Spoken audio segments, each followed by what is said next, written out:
सबको जय मसीह की। आप सबको इस हिंदी आराधना में स्वागत करते हैं। परमेश्वर ने हमें सुंदर दिन दिखाया है और परमेश्वर ने अपनी कलीसिया में लेके आए। आप सबको इस हिंदी आराधना में देख के बहुत ही ज़्यादा खुशी हो रही है कि आप सब हमारे साथ इस होपे जी कलीसिया में हिंदी आराधना में आ चुके हैं और हमारे साथ मिलके उस महान और जीवित परमेश्वर की आराधना करने वाले हैं। आइए अपने स्थानों में अपनी आंखों को बंद करके अपने सरों को झुका के इस परमेश्वर की आराधना करें। महान जीवित सामर्थ्य परमेश्वर, हम तेरा धन्यवाद देते हैं राजा। तेरी अपरंपार आशीष के लिए हम तेरा धन्यवाद देते हैं। तेरे ना बदलने वाले प्रेम के लिए हम तेरा धन्यवाद देते हैं राजा। कितने सुंदर रीति से तूने हमें इस समय तक चलाया है। इस महीने में परमेश्वर तूने हमें प्रवेश करने के लिए और आज के दिन तक तूने हमें संभाला है। हम तुझे धन्यवाद देते हैं राजा। ये जीवन के लिए परमेश्वर हम तेरा धन्यवाद देते हैं। एक अच्छी कलीसिया आपने हमें दी है, एक अच्छी मंडली आपने हमें दी है। हम तुझे धन्यवाद देते हैं राजा परमेश्वर। तेरे हर एक उपकारों को सोच के परमेश्वर, उन्हें गिन गिन के परमेश्वर हम तेरी स्तुति करना चाहते हैं। जितने भी हम आपके उपकार किए परमेश्वर वो सब कम हैं। तू हमारे साथ सदैव रहता है, तू हमारी प्रार्थना को सुनता है परमेश्वर। हम तेरा धन्यवाद देते हैं राजा। इस पूरी आराधना में परमेश्वर पवित्र आत्मा तू हमारी अगुवाई कर राजा। हमारे मुख से परमेश्वर धन्यवादी शब्द परमेश्वर, डरते हुए और कांपते हुए परमेश्वर तेरी आराधना करने के लिए सहायता कर। तू हमारा सेनाओं का यहोवा है परमेश्वर। तू हमसे अत्यंत प्रेम रखता है राजा। हमारी चिंता करता है परमेश्वर। हमारी भलाई के लिए परमेश्वर तूने हमारे लिए सब कुछ किया है राजा। इस संसार की नींव डालने से पहले परमेश्वर तूने हमें चुन लिया है राजा। इस संसार की नींव डालने से पहले परमेश्वर तूने हमें अपना बेटा और बेटी बनाया है राजा। हम धन्यवाद देते हैं परमेश्वर कि तूने हमें ये सुंदर सौभाग्य दिया है कि हम आपके प्रेम को चख सके राजा। आपकी महिमा को हम देख सके परमेश्वर। आपके आश्चर्य कर्म को अपने जीवन में होते हुए देख सके राजा। धन्यवाद देते हैं परमेश्वर उन हर एक चमत्कार के लिए, उन हर एक असंभव कार्य को संभव करने के लिए। तू हमारे जीवन में परमेश्वर महान कार्य कर रहा है राजा। महान बातें दिखा रहा है परमेश्वर। हम तेरा धन्यवाद देते हैं राजा। इस पूरी आराधना में परमेश्वर तेरी महिमा प्रकट होने के लिए तेरी स्तुति के शब्द हमारे मुंह से निकलने पाए राजा। हर एक बातों से परमेश्वर हम हम घटने पाए और आप बढ़ने पाए परमेश्वर। आपका नाम और ऊंचा होने पाए राजा। आप परमेश्वर हमारे महान परमेश्वर हैं, हमारे सामर्थी परमेश्वर हैं, हमारे दयालु परमेश्वर हैं राजा। हम तेरा धन्यवाद देते हैं राजा। इस पूरी आराधना में परमेश्वर पवित्र आत्मा आप हमारी अगुवाई कीजिए। आप हमसे बातचीत कीजिए राजा। संपूर्ण रीति से परमेश्वर इस आराधना का संतुलन आप ले लीजिए परमेश्वर। हमारी महिमा के लिए नहीं राजा, लेकिन तेरी महिमा के लिए परमेश्वर, तेरे नाम के लिए इस आराधना को करने के लिए सहायता कर राजा। हम सबको आशीषित कर राजा। ये जो समय हमने आपके लिए इकट्ठा किया है राजा, ये समय जो हमने आपके लिए निकाला है राजा, सच्चाई के साथ, दिल की गहराई के साथ परमेश्वर आत्मा में भर के आपकी आराधना करने के लिए सहायता कर राजा। वो परमेश्वर हर एक बातों के लिए तुझे धन्यवाद देते हैं। हर एक बातों के लिए तुझे धन्यवाद देते हैं राजा। तू हमारा सब कुछ है परमेश्वर। इस संसार से बढ़ के परमेश्वर तूने हमसे प्रेम किया है राजा। तूने हमें चुन लिया है राजा। धन्यवाद देते हैं तेरे प्रेम के लिए राजा। इस पूरी आराधना को परमेश्वर, इस पूरी आराधना को हम आपके पवित्र हाथों में समर्पित करते हैं।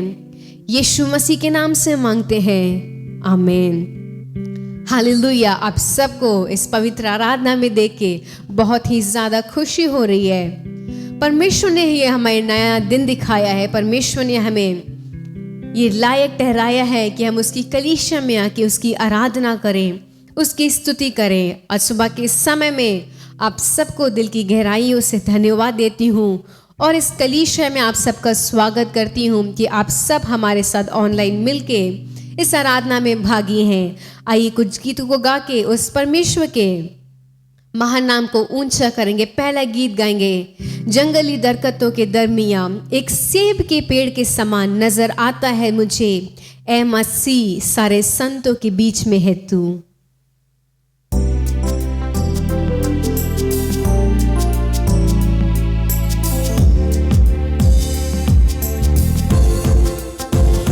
जंगली दरख्तों के दरमियां एक सेब के पेड़ के समान नजर आता है मुझे, ए मसीह सारे संतों के बीच में तू।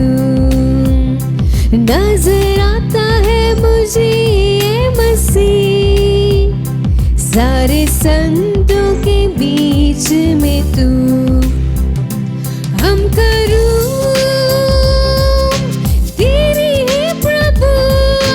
जीवन भर इस जंगल के सफर में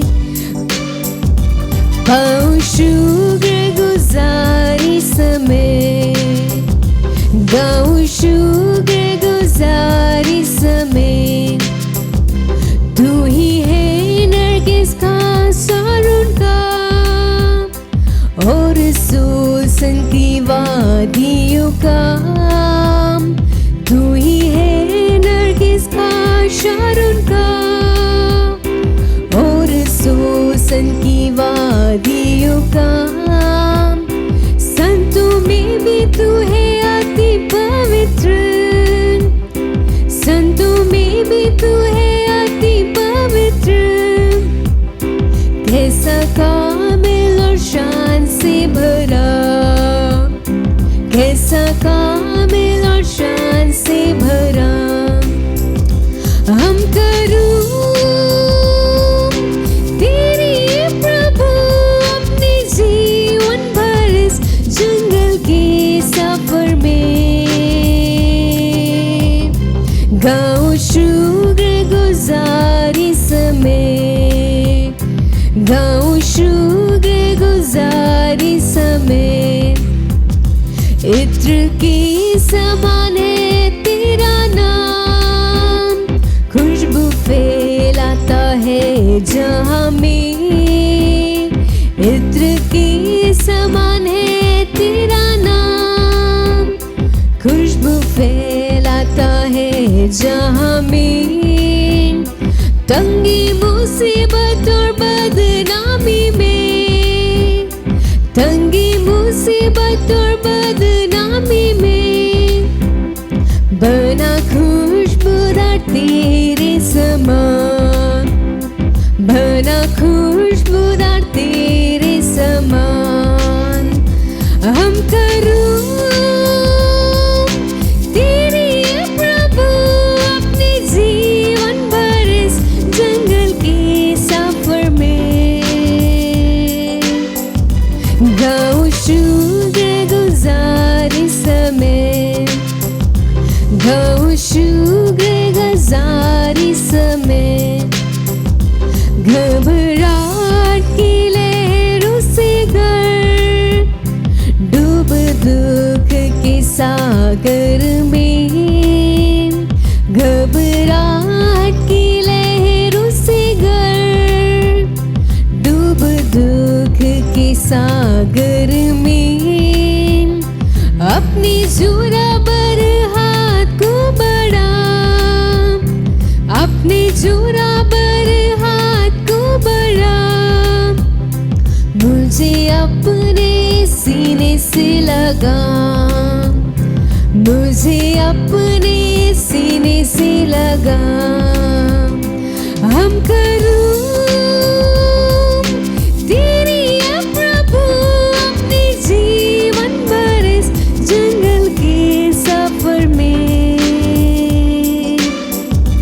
गाऊं शुक्र गुजारी समय, गाऊं शुक्रगुजारी समय, अभी आ रहा हूँ तेरे पास, पूरी करने को तेरी मर्जी। अभी आ रहा हूँ तेरे पास, पूरी करने को तेरी मर्जी। ताकि दे दूं मैं काम को अंजाम, ताकि दे दूं मैं काम को अंजाम। पाऊं तेरे दीदार में नाम, पाऊं तेरे दीदार में नाम। हम करूं तेरी है प्रभु अपने जीवन भर इस जंगल के सफर में। गाऊं शुक्रगुजारी समय, गाऊं शुक्रगुजारी समय। उस परमेश्वर का नाम इतना खुशबूदार है। इस गीतकार ने परमेश्वर के नाम को इत्र से कंपेयर किया है कि परमेश्वर जहाँ भी जाता है वहाँ पे खुशबू फैलाता है। हमारे जीवन में भी परमेश्वर ने अनेक तरीके के खुशबू, उसके चमत्कार से, उसकी अलग अलग बातों से, उसकी क्रिया से उसने हमारे जीवन में एक सुगंध को, एक खुशबू को उस परमेश्वर ने हमारे जीवन में फैलाया है। वो परमेश्वर हमारे लिए अत्यंत खास है। वो हमारा परमेश्वर है। वो ना कभी सोता है, वो ना कभी ऊँघता है। आइए मिलकर इस दूसरे गीत को गाएंगे। गीत कुछ ऐसे जाता है। अंतिम दिनों के अभिषेक सारे लोगों के ऊपर तू भेज, कटनी का है ये समय, पवित्र आत्मा से भर दे हमें। आइए उस परमेश्वर से विनती के साथ, आराधना के साथ और इस पूरे गीत के अर्थ को समझते हुए, अपने हाथों से तालियां बजाते हुए उस परमेश्वर के महान नाम को ऊंचा करेंगे।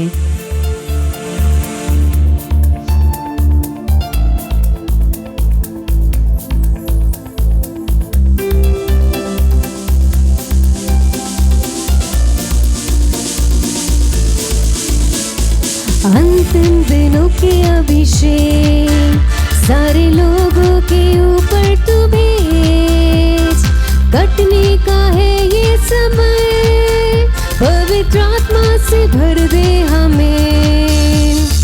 अंतिम दिनों के अभिषेक सारे लोगों के ऊपर तू भेज, कटने का है ये समय, पवित्र आत्मा से भर दे हमें।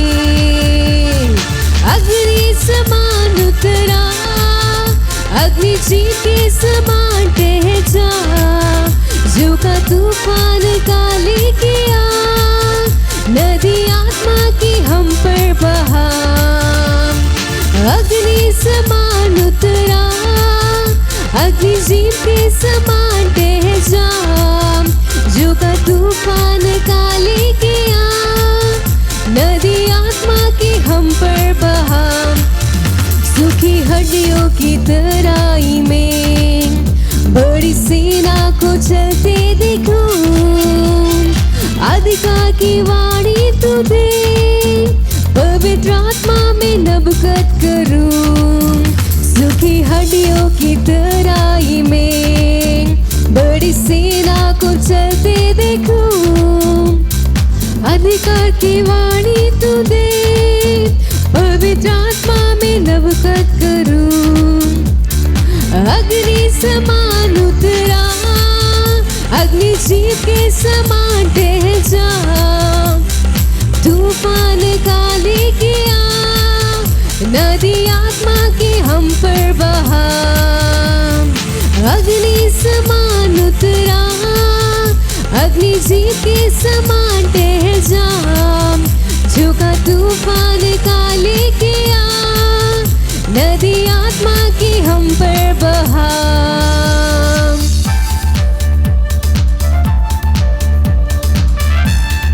आइए तालियां बजाते हुए उस परमेश्वर की अग्नि को स्वागत करते हुए कि परमेश्वर तूने पेंतिकोस्त के दिन में जैसे अपनी सामर्थ और अग्नि को हमारे बीच में भेजी थी, आज के समय में तू हम सबको अपनी अग्नि से तू भरपूर करने वाला है।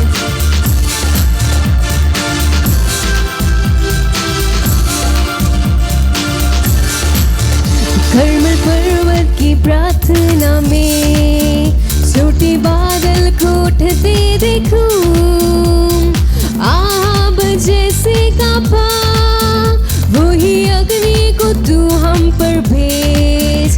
कर्मल पर्वत की प्रार्थना में छोटे बादल को उठते देखूं, आग जैसे कांपा वही अग्नि को तू हम पर भेज। अग्नि समान उतरा, अग्नि जीव के समान बह जा, झुका तूफान काले किया, नदी आत्मा की हम पर बहा। अग्नि समान उतरा, अग्नि जीव के समान बह जा, झुका तूफान काले किया, नदी आत्मा की हम पर बहा। सीनाई पर्वत की चोटी पर मैं अग्नि ज्वाला को जलते देखूं, इस्राएल के हे खुदा वही अग्नि को तू हम पर भेज। सीनाई पर्वत की चोटी पर मैं अग्नि ज्वाला को जलते देखूं, इस्राएल के हे खुदा वही अग्नि को तू हम पर भेज। अग्नि समान उतरा, अग्नि जीव के समान बह जा, झुका तूफान काले किया, नदी आत्मा की हम पर बहा। अग्नि समान उतरा, अग्नि जीव के समान बह जा, झुका तूफान काले किया, नदी आत्मा की हम पर बहा। आइए अपने स्थानों में खड़े होके उस पवित्र आत्मा को स्वागत करें। ओ परमेश्वर, तू आज सुबह के समय में अपने पवित्र अग्नि से हमें भेज दे। परमेश्वर, अपने पवित्र अग्नि से हमें भर दे राजा। हमारे अंदर एक भूख है परमेश्वर, हमारे अंदर एक प्यास है राजा। हम तुझे ढूंढ रहे हैं राजा, हम तुझे महसूस करते हैं राजा। ओ परमेश्वर, तू हमारे बीच में आ जा। अग्नि समान उतरा, अग्नि जीव के समान बह जा, झुका तूफान काले किया, नदी आत्मा की हम पर बहा। अग्नि समान उतरा, अग्नि जीव के समान बह जा, झुका तूफान काले किया।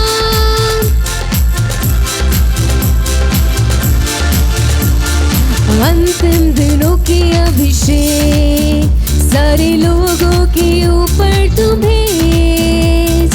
कटनी का है ये समय, पवित्र आत्मा से भर दे हमें। आइए बोलिए, अंतिम दिनों की अभिषेक सारे लोगों के ऊपर तू भेज।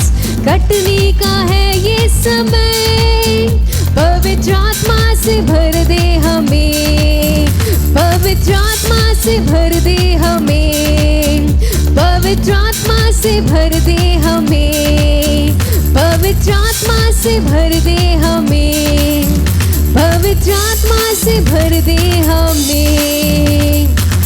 आइए अपने हाथों से तालियां बजा के उस परमेश्वर से कहे राजा, पवित्र आत्मा से तू हमें भर दे परमेश्वर। और राजा, आज सुबह के समय में राजा एक भूख के साथ, एक प्यास के साथ परमेश्वर उस अग्नि को तू हमारे बीच में भेज दे राजा। उस अग्नि को हमारी कलीसिया में भेज दे राजा।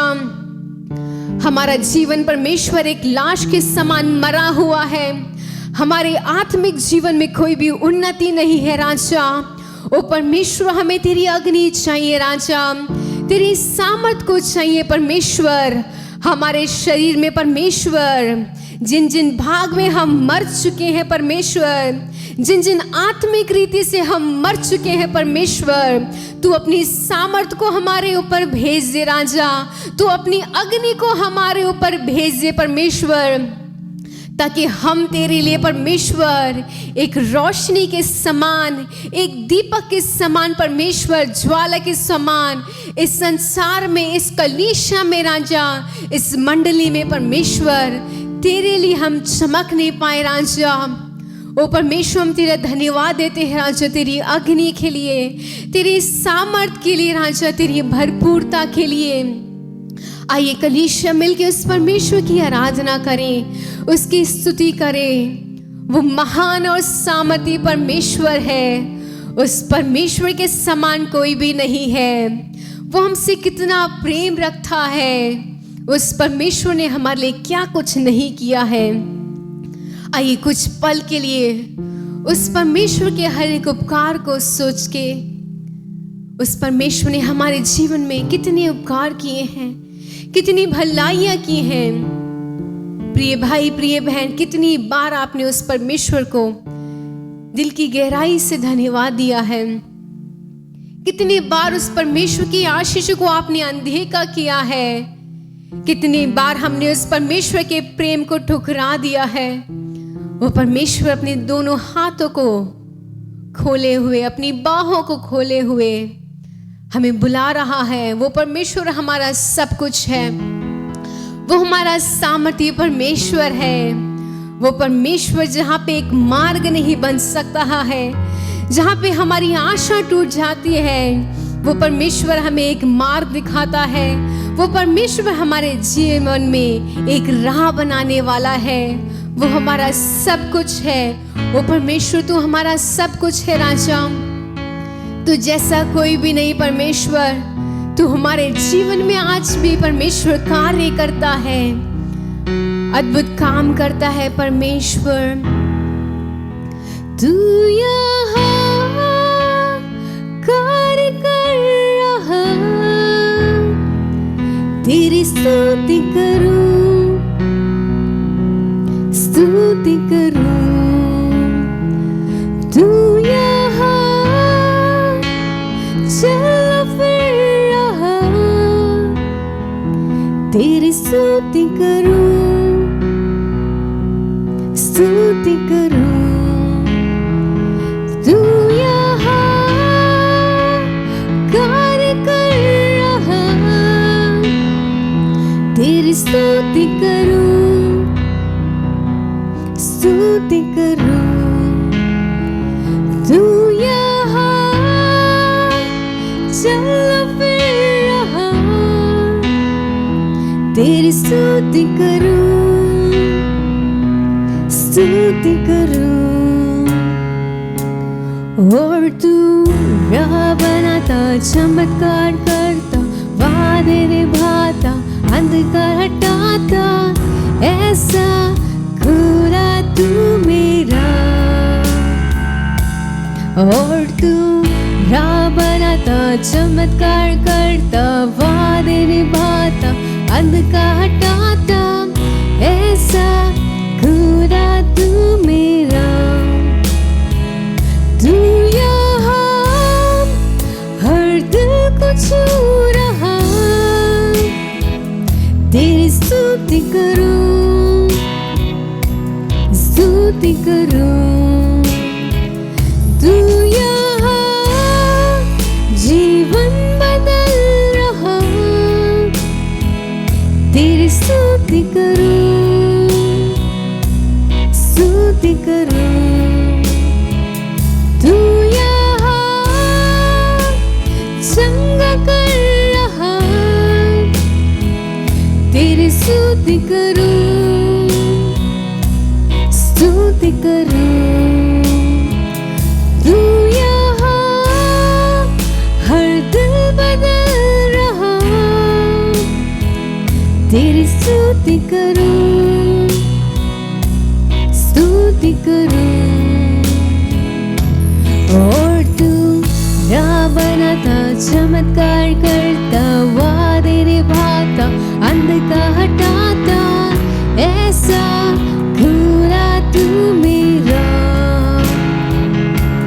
और तू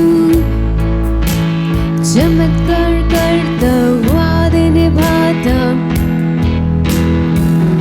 ऐसा खुदा तू मेरा, खुदा तू मेरा, खुदा तू मेरा, खुदा तू मेरा, खुदा तू मेरा, खुदा तू मेरा, खुदा तू मेरा, खुदा तू मेरा।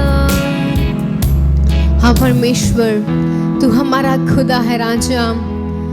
अनेक समय में परमेश्वर जब हमें राह नहीं दिलता है, जब हमें परमेश्वर एक चमत्कार की एक आस होती है, तू हमारे जीवन में चमत्कार करता है। तो हमारे जीवन में परमेश्वर सही समय पे चमत्कार करता है राजा।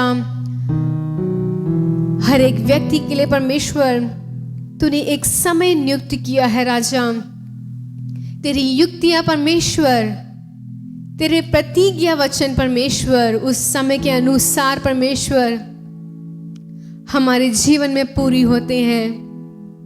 और तू ये चाहता है राजा कि हम संपूर्ण रीति से तेरे ऊपर विश्वास करें, तेरी बातों को हम माने परमेश्वर, तेरे वचन पे हम चले परमेश्वर। धन्यवाद देते महाजीवित सामर्थी परमेश्वर, तूने हमसे बातचीत की है राजा। पवित्र आत्मा तेरी उपस्थिति के लिए हम तेरा धन्यवाद देते हैं। अपने वचन से हमसे बातचीत कीजिए राजा। सारा आदर और महिमा हम आपको देते हैं, मसीह यीशु के सामर्थ्य नाम से मांगते हैं, आमीन। जय मसीह की। परमेश्वर ने हमारे लिए अच्छी गीत दिया, प्रार्थना किया। क्या आप लोग आज प्रार्थना किए? क्या आप लोग आज कुछ वचन पढ़ के आए? अगर आप हर दिन वचन पढ़ते हैं तो परमेश्वर आपके संग रहकर आपसे बोलता है। अगर आज आपने कुछ वचन पढ़ा है और उस वचन से आपके साथ परमेश्वर ने कुछ ऐसे विचार आपके अंदर आए कि इस जगह में मैं गलत करता हूँ, नहीं तो ये सही बात है, ये वचन मेरे लिए परमेश्वर ने दिया, ऐसे अगर आप उसे अपने दिल में दिमाग में बिठाते हैं तो उस वचन को आप लकीर डालकर, नहीं तो एक कॉपी में लिखकर उस वचन को हर दिन मनन करने के लिए कोशिश कीजिए। Hallelujah, hallelujah. जय मसीह की। सब भाई बहनों को जो भी इसे देख रहे हैं, सुन रहे हैं, हम आप सबको हमारे कलीसिया के तरफ से तो हम स्वागत करते हैं। बहुत बहुत धन्यवाद। आप लोग इसे देख रहे हैं, सुन रहे हैं। इस वचन से अगर आप संतुष्ट हैं, खुशी हैं, नहीं तो आपको कोई सीख मिला है, तो ज़रूर हमारे लिए हमारे लिंक से हमको बताइए आप कैसे इस वचन से आशीर्वाद पाए, तो हम और भी परमेश्वर के पास से आपके लिए समाचार ला सके, और भी परमेश्वर की इच्छा अनुसार हम सब एक साथ मिलकर हमारे परमेश्वर के राज्य को बनाएं। Hallelujah, hallelujah. चलिए, इस महीना में इस दूसरे हफ्ते में परमेश्वर ने हमें लाए हैं, तो हम हमारे परमेश्वर के लिए धन्यवाद करना चाहिए। कितना समाचार हम सुनते हैं, यहाँ गाड़ी टकराई, वहाँ गाड़ी टकराई, नहीं तो यहाँ खुदकुशी कर लिया, किसी ने किसी को मार दिया, कितने देख रहे हैं। लेकिन परमेश्वर ने हमें सब मुसीबतों से बचाकर, छुड़ाकर अभी तक लाया है, इसीलिए हम उसके लिए धन्यवाद करना चाहिए। मन से, दिल से हमें जब धन्यवाद देते हैं तो परमेश्वर हमसे खुशी हो जाता है। चलिए, पिछले बार हमने क्या वचन देखा, किसी को याद है? अगर नहीं है तो फिर से हम उसी वचन के द्वार से आपके साथ बातें करना चाहते हैं। भजन संगीता 18 का 19 वाला वचन, 18 में 19th वर्स। और उसने मुझे निकालकर चौड़े स्थान में पहुंचाया, उसने मुझको छुड़ाया, क्योंकि वह मुझसे प्रसन्न था। हाँ, यहाँ हम देखते हैं उसने मुझे चौड़े स्थान पर पहुंचाया, मुझको छुड़ाया, क्योंकि वह मुझ पर प्रसन्न था। वह मुझसे प्रसन्न था। कैसे हम परमेश्वर को प्रसन्न कर सकते हैं? जब हम उसकी आज्ञा मानते हैं, जब हम उसके रीति रिवाज के साथ चलते हैं, जैसे उसको पसंद है उसके मुताबिक हम अपने स्वभाव को बदल लेते हैं, तो हमको वह छुड़ाता है। जब हम 18 वाला वचन पढ़ेंगे तो इसमें देख सकते हैं, मेरे विपत्ति के दिन वे मुझ पर आ पड़े। कौन आ पड़े? पहले से हम विपत्ति में हैं और मनुष्य जो हमारे चारों ओर हमें गिराना चाहता है, हमें बेडोल कर देना चाहता है, वह हम पर आ पड़े, परंतु यहोवा मेरा आश्चर्य था। मेरा आश्चर्य, वह मेरा देखभाल किया। उसने मुझे चारों तरफ से भाड़ा डालकर किसी को मेरे ऊपर हाथ लगाने नहीं दिया। किसी भी तरह से मुझे हानि पहुंचाने को उसने किसी को भी प्रबल करने को नहीं दिया। क्या वो बीमारी हो सकता है, गरीबी हो सकता है, जो कुछ भी हो, मनुष्य आप पर प्रबल करने के लिए परमेश्वर ने कभी नहीं छोड़ा। हालेलुया। इब्रानियों के किताब 13:6 पढ़ेंगे। इब्रानियों के किताब 13:6। इसलिए हम निडर होकर कहते हैं कि प्रभु मेरा सहायक है, मैं ना डरूंगा, मनुष्य मेरा क्या कर सकता है। देखो इसमें एकदम बोल्ड से वो कहता है, मनुष्य मेरा क्या कर सकता है। क्यों ये कहता है? इसलिए मैं निडर हूं, परमेश्वर मेरा सहायक है। मैं किसी से डरने की जरूरत नहीं, क्योंकि मैं कभी गलती नहीं करता। परमेश्वर मेरा सहायक है। मुझे किसी भी अन्याय अधर्म काम करने से परमेश्वर मुझको हर बार चेतावनी देता है कि ये मत कर, इस रास्ते में मत चल, ये तेरे लिए सही नहीं है। सब मुझे चेतावनी देता रहता है। जब हम 5 वाले वचन पढ़ते हैं तो इसमें लिखा गया है, तुम्हारा स्वभाव लोभ रहित हो और जो तुम्हारे पास है उसी पर संतोष करो, क्योंकि उसने आप ही से कहा है, मैं तुझे कभी नहीं छोड़ूंगा और ना कभी तुझे त्यागूंगा। इसमें कहा गया है, मैं तुझे कभी नहीं छोड़ूंगा, कभी नहीं त्यागूंगा। हम तो आराम से कह लेते हैं, हमारा परमेश्वर हमें कभी नहीं छोड़ता, हमारा परमेश्वर हमें कभी नहीं त्यागता, वो सोता नहीं, ऊँगता नहीं है, सब कुछ हम करते हैं। लेकिन उससे पहले परमेश्वर ने उसके लिए एक कंडीशन रखा है। उसमें कहा है, तुम्हारा स्वभाव लोभ रहित हो और जो तुम्हारे पास है उसी पर संतोष करो। जो आपके पास है उससे आप संतुष्ट रहना चाहिए। मेरे पास ये नहीं, उनके पास वो है, वो वैसे कपड़े पहनते हैं, उनके पास वो चीज़ है, वो गाड़ी है, वो मकान है, लेकिन मेरे पास कुछ भी नहीं है। ऐसे मत सोचो। आपसे जो गरीब है उसको भी देखो, जो बिना मकान में रास्ते में सोता है, ओढ़ने के लिए कपड़ा भी नहीं है, पहनने के लिए कपड़ा, बिना कपड़ा कितने लोग यहाँ वहाँ टहलते हैं। जितने लोगों को एक समय का खाना भी नहीं मिलता, कितने लोग भीख मांग रहे हैं। उससे परमेश्वर ने हमें कितना अच्छा रखा है, इसके लिए संतुष्ट रहना चाहिए। हमें ये नहीं कहना चाहिए कि हमारे पास ये नहीं वो नहीं। जो है परमेश्वर ने हमें काम दिया है उसमें संतुष्ट रहो। जो आपको कमाई देता है उसमें संतुष्ट रहो। जो आपको घर दिया है उसमें संतुष्ट रहो। अगर वो किराए भी का घर हो, हमें किराए देने के लिए हमारे लिए पैसा दिया है, उसके लिए हमें संतुष्ट होना चाहिए। हमारे लिए जो घर, हमारे लिए हमारा परिवार है, उसके लिए हमें संतुष्ट होना चाहिए। हमारे लिए ये नहीं, अगर वो होता, मेरा भाई होता, मेरा बहन होता, मेरी दीदी होती, नहीं नहीं नहीं नहीं नहीं, जितने भी लोग हो ना भी हो, परमेश्वर हमें कभी नहीं छोड़ेगा, कभी नहीं त्यागेगा। इसीलिए हमें क्या करना है, उस पर संतुष्ट रहना चाहिए। अगर हम उस पर संतुष्ट रहें तो वह हमें कभी नहीं छोड़ेगा, कभी नहीं त्यागेगा, और हम निडर होकर उसके सहायक पाकर हम कहेंगे मनुष्य मेरा क्या कर सकता है, मनुष्य मेरा क्या कर सकता है, क्योंकि परमेश्वर मेरा सहायक है। देखिए दूसरा राजा 4 का 8वां वाला वचन पढ़ेंगे। दूसरा राजाओं का किताब 4 वाला आयत में 8वां वाला वचन।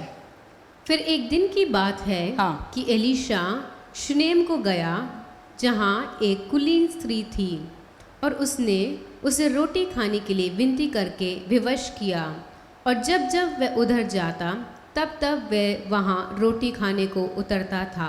अच्छा, आगे पढ़िए। और उस स्त्री ने अपने पति से कहा, सुन, ये जो बार बार हमारे यहाँ से होकर जाया करता है, वह मुझे परमेश्वर का कोई पवित्र भक्त जान पड़ता है। देखो, ये कुलीन स्त्री थी, उसका नाम तो इसमें नहीं लिखा गया, लेकिन वो सुनेम में रहती थी। सुनेम की एक कुलीन स्त्री ऐसे ही कहा गया है। लेकिन इस भविष्यवक्ता को उसने क्या सोचकर बुलाया ये तो मुझे नहीं मालूम, लेकिन वह हर बार उस जगह, उस गांव में जब जाता था, उसे बुलाकर उसे एक अच्छी तरह से खिलाती थी, और हर बार वह जाता आया करता था। लेकिन वहाँ क्या हुआ कि एक दिन ऐसे एक परिस्थिति हुई, ये औरत अपने पति से कहती है कि जो आदमी हमारे घर आ जा रहा है वह पवित्र भक्त जान पड़ता है। तो उसने किस रीति से उसको बुलाया ये तो मुझे नहीं मालूम, लेकिन थोड़े दिन बाद ही उसको मालूम हुआ कि ये एक पवित्र भक्त है, और उसके लिए उसने एक ऐसे एक उपरोठी कोठरी बनाई कि जब जब वो यहाँ आएगा वहाँ उसके लिए रेस्ट लेने के लिए एक कमरा बना के देना है। और उसने कमरा भी बना दिया, उसके लेटने के लिए खाट भी रख दिया, उसके मेज रखा, उसके लिए कुर्सी डाला, दीवट भी रखा। सब कुछ रखने के बाद जब वो वहाँ आकर विश्राम करने लगा तो उसको ऐसी एक सोच पड़ी। उसमें क्या हम देखते हैं, 13 वाला वचन पढ़ते हैं। गेहाजी ने कहा, इससे कह, तूने हमारे लिए ऐसी बड़ी चिंता की है, तो तेरे लिए क्या किया जाए? क्या तेरी चर्चा राजा व प्रधान सेनापति से किया जाए? उसने उत्तर दिया, मैं तो अपने ही लोगों में रहती हूँ। देखिए, ये कुलीन स्त्री थी, उसको अपने मन से उसने उस भविष्यवक्ता के लिए एक कमरा बना के दिया, और जब भविष्यवक्ता वहाँ आकर ठहरने लगा तो इसके मन में आया, हम हर दिन इस यहाँ आते हैं जाते हैं, लेकिन इन्होंने किसी भी कमी के लिए प्रार्थना करने को मुझे नहीं कहा। चलो उसको बुलाते हैं, उसका पूछताछ करते हैं, उसको क्या चाहिए, क्या किसी से मुझे चर्चा करना है तो मैं करूँगा। लेकिन ये औरत करती है, मैं अपने लोगों में तृप्त हूँ, मुझे कुछ कमी नहीं है, मैं बहुत संतुष्ट हूँ। लेकिन हमने कभी भी इसके बारे में कुछ नहीं जाना, क्या इसको कुछ कमी है, क्योंकि सब लोगों में घर में कुछ ना कुछ कमी होता है। तो ये भविष्यवक्ता ने सोचा, क्या हम इसके लिए कुछ मदद कर सकते हैं, कैसे मदद करें। उस औरत को बुलाया और उससे पूछा, लेकिन वो औरत ने तो एकदम साफ साफ इनकार कर दिया, मैं अपने लोगों के बीच में संतुष्ट हूँ, मुझे कुछ कमी नहीं है। लेकिन उसने अपने चेला गेहाजी से पूछता है, मुझे तो उसके बारे में नहीं मालूम, लेकिन क्या तू जानता है कुछ, तू इसके बारे में कुछ सुना, इसको क्या कमी है, मैं उसके लिए प्रार्थना करना चाहता हूँ, नहीं तो मैं उसको मदद करना चाहता हूँ। तो गेहाजी ने उससे कहा, निश्चय उसको कोई लड़का नहीं है और उसका पति बूढ़ा है। इसमें लिखा है लड़का नहीं है, लेकिन मद्रासी के जब ग्रंथ में पढ़ते हैं कि उसका कोई बच्चा नहीं है, शायद मैं सोचती हूँ उसका लड़का ही नहीं हो, नहीं तो वो बांझ भी हो सकती है, कैसे भी हो उसको कुछ कमी है, संतान के तरफ से उसके लिए कुछ कमी है। लेकिन ये औरत ने साफ साफ कह दिया कि मुझे कुछ कमी नहीं है।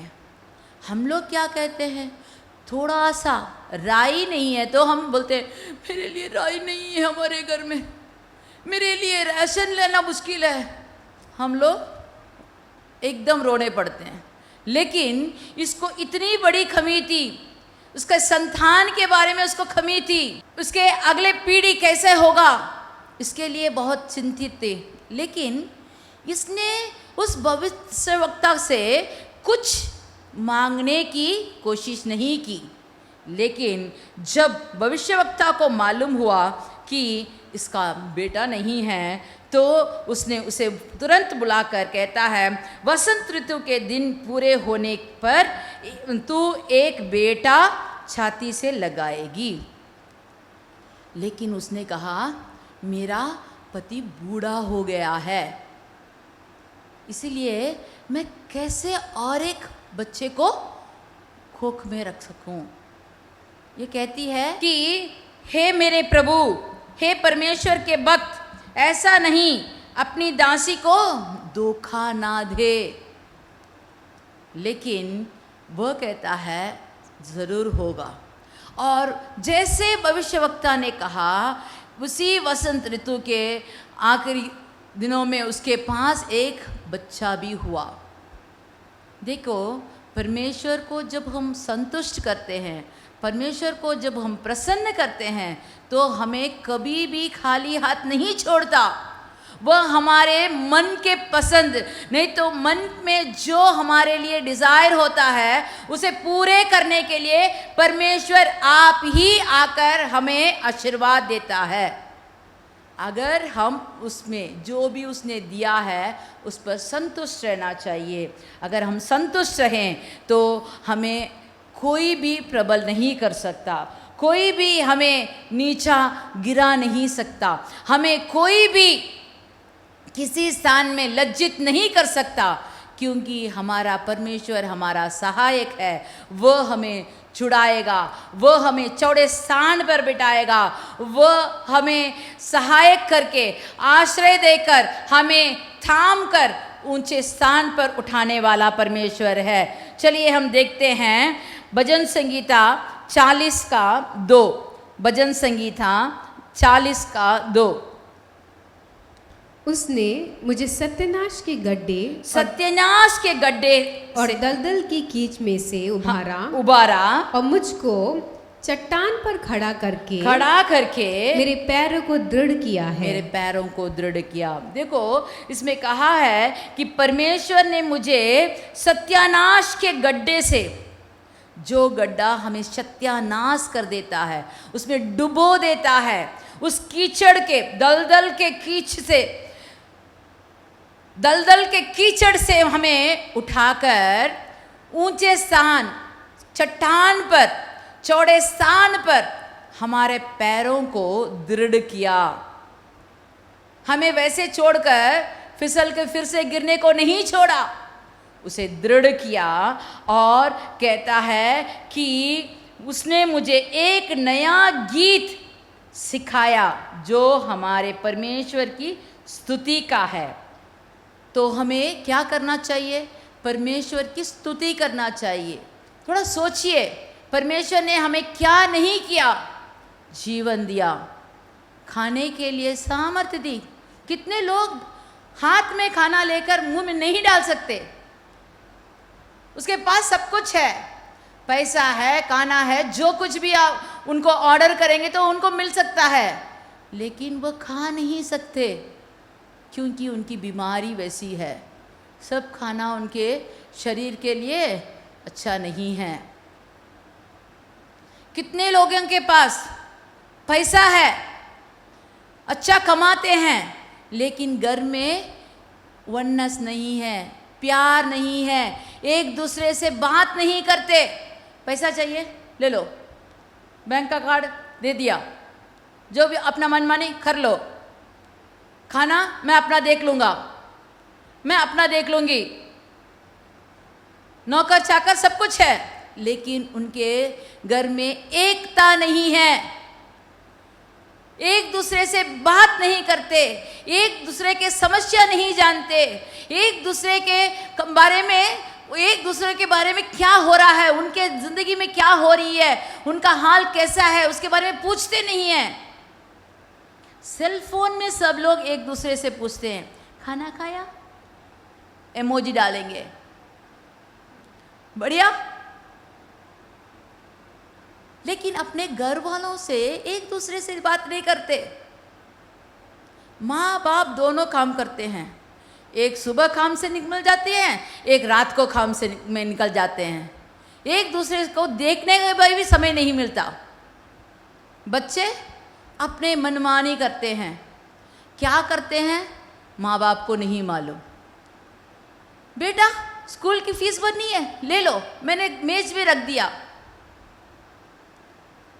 बेटी तुम्हारे लिए क्या चाहिए और आप ले लो, मैं आपके साथ नहीं आ सकती। वे लोग क्या करते हैं, उस पैसे को कैसे वो लोग खर्चा करते हैं, इसके बारे में तो हम सोचते भी नहीं हैं। जो अपने मनमानी करना है अलग अलग से करते हैं। घर में बूढ़े माँ बाप को कोई फिक्र ही नहीं करता, देखते नहीं हैं। उनसे पूछना चाहिए, माँ आज आप क्या खाए, कैसा है तबीयत। बूढ़े माँ बाप आपसे और क्या मांगते हैं, बस प्यार से बोलने के लिए, प्यार से उनके बारे में सोचने के लिए, केयर करने के लिए। आजकल ओल्ड एज होम तो बढ़ जा रहा है, क्योंकि सब कमाते हैं, लेकिन प्यार दिखाने का समय नहीं है, उनके साथ समय बिताने का समय नहीं है। कहते हैं कितना पैसा दे, हाँ दे दो 10,000, हाँ चलेगा चलेगा, बस रख लो, उनको देख लो। लेकिन माँ बाप पैसे को नहीं देखते, अपने बेटी नहीं तो नाती पोते उनके साथ रहना चाहते हैं, उनके साथ मन बहलाना चाहते हैं। क्या आपके घर में ऐसे हैं? अगर नहीं है तो आज आपका स्वभाव बदल लीजिए कि परमेश्वर आपसे एक दूसरे से प्यार करना सिखाता है। हमारा परमेश्वर प्यार है। God is love, love is God. तो वो हमसे प्रेम करता है, वैसे हम भी दूसरों से प्रेम दिखाना चाहिए। उसने हमें इतना प्रेम किया कि परमेश्वर ने अपना इकलौता पुत्र हमारे लिए बेच दिया, और इकलौता पुत्र ने हमें इतना प्यार किया, अपना जीवन, अपना रक्त हमारे लिए दे दिया। लेकिन हम कितना प्यार करते हैं, क्या उसके लिए दिया, सोचिए। अगर नहीं तो परमेश्वर के पास आकर उससे प्यार का भीख मांगिए, और वो प्यार कैसे करना है उससे सीखिए। देखिए उत्पत्ति का किताब 41 का 14, 41 का 14 वाला वचन, 41 का 14। तब फिरौन ने यूसुफ को बुलवा भेजा, और वह झटपट बंदीगृह से बाहर निकल गया और बाल बनवाकर और वस्त्र बदलकर फिरौन के सामने आया।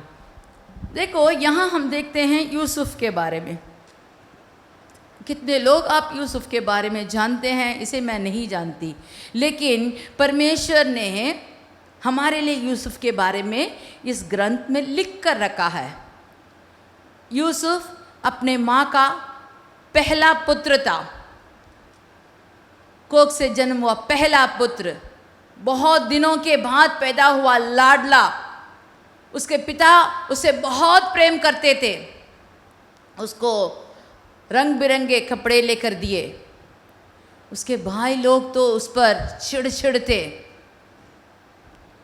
वहाँ कनान में जब वो अपने भाइयों के साथ बकरी चरा रहा था, तो वहाँ जो भी उन लोग एक दूसरे से कानाफूसी करते हैं वो सब आकर पिताजी को ये भी बता देता था। इससे भाई लोग और भी चिढ़ गए।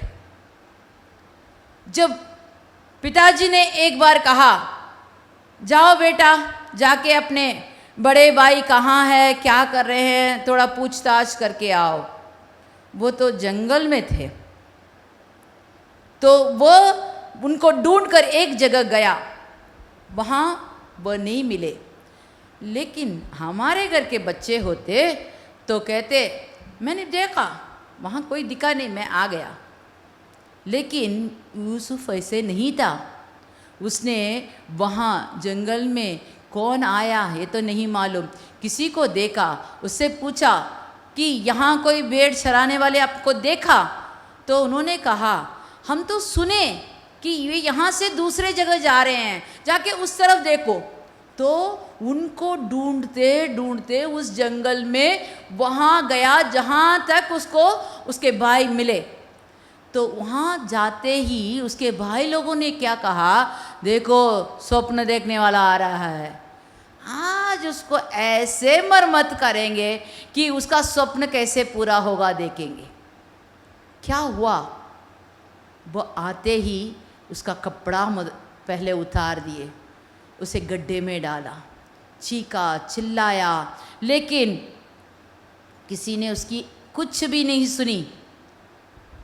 थोड़े देर में उसे गड्ढे से बाहर निकालकर बेच भी डाले, ताकि वह इस देश में ही नहीं रह रहे, कहीं जाकर गुलामी से मर जाए। लेकिन परमेश्वर का प्लान एकदम अलग था। वो तो गुलामी बनकर बिना कपड़े गया होगा, वहाँ जाकर उसे बाजार में बेच दिया। वहाँ फुतीबार ने उसे लिया, उसको ज़रूर कपड़ा दिया होगा। वहाँ काम करते समय फुतीबार ने देखा, इसका परमेश्वर इसके संग है, ये जो भी करता है उसमें एकदम लाभ ही लाभ हो रहा है। लेकिन वहाँ भी उसको ऐसी एक चुड़ैल मिली कि इसके कपड़े उतार दी। वो वहाँ से भागा, पाप से दूर होने के लिए भागा, परमेश्वर के इच्छा अनुसार चलने के लिए, अपने पवित्रता को अपनाने के लिए भागा। भागते समय उसे पकड़कर कारागार में बंद किया। कारागार में बंद करते समय उसे वहाँ कारागार की वर्दी दी गई होगी। जब वहाँ का राजा इस यूसुफ के बारे में जानकर बाहर ले आए, फिर से वो वचन को पढ़ेंगे, 41 का 14 वाला वचन। तब फिरौन ने यूसुफ को बुलवा भेजा और वह झटपट बंदीगृह से बाहर निकाला गया और बाल बनवाकर और वस्त्र बदलकर फिरौन के सामने आया। देखो यहाँ फिरौन के सामने आने के लिए वो बंदीगृह का कपड़ा नहीं, अलग से कपड़ा पहनकर आया। और हम इसके बाद का वचन आप फिर बाद में पढ़ लीजिए। हम सीधा 40 वाला वचन को जाते हैं। 40 वाला वचन में पढ़ते हैं, इस कारण तू मेरे घर का अधिकारी होगा और तेरी आज्ञा के अनुसार मेरी सारी प्रजा चलेगी। केवल राजगद्दी के विषय में मैं तुझसे बड़ा ठहरूंगा। और फिर फिरौन ने यूसुफ से कहा, सुन, मैं तुझको मिस्र के सारे देश के ऊपर अधिकारी ठहरा देता हूँ। तब फिरौन ने अपने हाथ से अंगूठी निकाल के यूसुफ के हाथ में पहना दी और उसको बढ़िया मलमल के वस्त्र पहनवा दिए। यहाँ बढ़िया मलमल का वस्त्र मिला। देखो मैंने कहा कि एक एक जगह में उसकी वस्त्र बदलती गई। वस्त्र माने क्या? हर दिन हम नहा के अच्छी तरह से ढंग से कपड़े पहनते हैं, ये वस्त्र नहीं। हमारा ग्रंथ वस्त्र को कैसे कहता है? हमारे स्वभाव से तुलना करता है, हमारे अंदर के स्वभाव कैसे रहना चाहिए। इस यूसुफ को भी परमेश्वर ने एक जगह से दूसरे जगह, एक जगह से दूसरे जगह बदलते बदलते, जैसे उसका वस्त्र बदला वैसे उसका स्वभाव भी बदलते रहा। आखिर में वह राजा बनकर मलमल कपड़ा पहनने के लिए जब वो काबिल हो गया, तो उसके बाद उसको वो पुराना वस्त्र किसी ने नहीं दिया।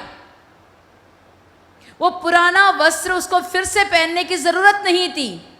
हमारे ज़िंदगी में भी परमेश्वर जब हमारा वस्त्र, हमारा स्वभाव बदलता है, हमें एक जगह से दूसरे जगह, एक जगह से दूसरे जगह, आपको यहाँ वहाँ ऐसे गोल गोल कर घुमा कर ले जा रहा है, तो आप सोचिए परमेश्वर आपको मोल्ड कर रहा है। परमेश्वर आपको ऐसे ऊंचे स्थान पर बिठाना चाहता है जहां आप उस स्थान के लिए उचित रहें, जहां उस स्थान के बारे में आप अच्छी तरह जान ले। अगर आपको लोगों के बारे में नहीं जानते तो राजगद्दी में बैठकर आप कैसे शासन कर सकोगे? उसको सब लोगों पर हमदर्दी थी, क्योंकि उसे इतना नीचे परमेश्वर ने ले गया कि वो सब कुछ जानता है। जो लोग नीच स्थान पर रहते हैं उनकी स्थिति कैसी है, क्या बीतती है, ये सब वो जानता है। इसीलिए 80 साल तक वह राज्य किया। परमेश्वर हमारे लिए चौड़ा स्थान रखा है, हमें ज़रूर ऊंचा उठाएगा, ऊंचे स्थान पर बिठाएगा। देखिए हम आखिरी एक वचन पढ़ेंगे, समय ज़्यादा हो गया, अगर हो सके तो फिर से इसी वचन के बारे में हम देखेंगे। 2 कोरिन्थियों 1:10, 2 कोरिन्थियों 1:10। उसी ने हमें ऐसी बड़ी मृत्यु से बचाया, उसी ने हमें ऐसी बड़ी मृत्यु से बचाया और बचाएगा और उससे हाँ हमारी ये आशा है कि वे आगे को भी बचाता रहेगा। देखो, उसने बचाया, बचाएगा और बचाता ही रहेगा। चलिए हम आंख बंद करके प्रार्थना करते हैं। परमेश्वर हमारे ज़िंदगी में भी बचाएगा, बचाया और बचाता ही रहता है, आगे भी बचाएगा। सब तरफ से, सब किस्म के रोग से, सब किस्म के परिस्थिति से, सब किस्म के हमारे दुर्बल से, हमारे संकट से वो हमें बचाने वाला परमेश्वर है, छुड़ाने वाला परमेश्वर है, चौड़े स्थान पर बिठाने वाला परमेश्वर है। जब हम उसके प्रसन्न हो जाते हैं, जब हमारे स्वभाव में बदलाव आती है, तो परमेश्वर ज़रूर हमारे लिए सब कुछ करने को तैयार है। हमारे ज़िंदगी में बहुत बड़ी बदलाव आएगी, ज़रूर आएगी, जब हम परमेश्वर की इच्छा अनुसार चलेंगे। सब लोग मिलकर हम अपने को दीन करके प्रार्थना करेंगे। हे मेरे प्रभु, इस वचन के द्वारा तूने में हमसे बातें किया है, हमें शुद्ध कर, पवित्र कर जैसे तू चाहता है। मैं तेरे आँख के आगे ऐसे शुद्ध बन जाऊं, परफेक्ट बन जाऊं, ताकि तू मेरे स्वभाव से, मेरे संस्कृति से, मेरे चाल चलन से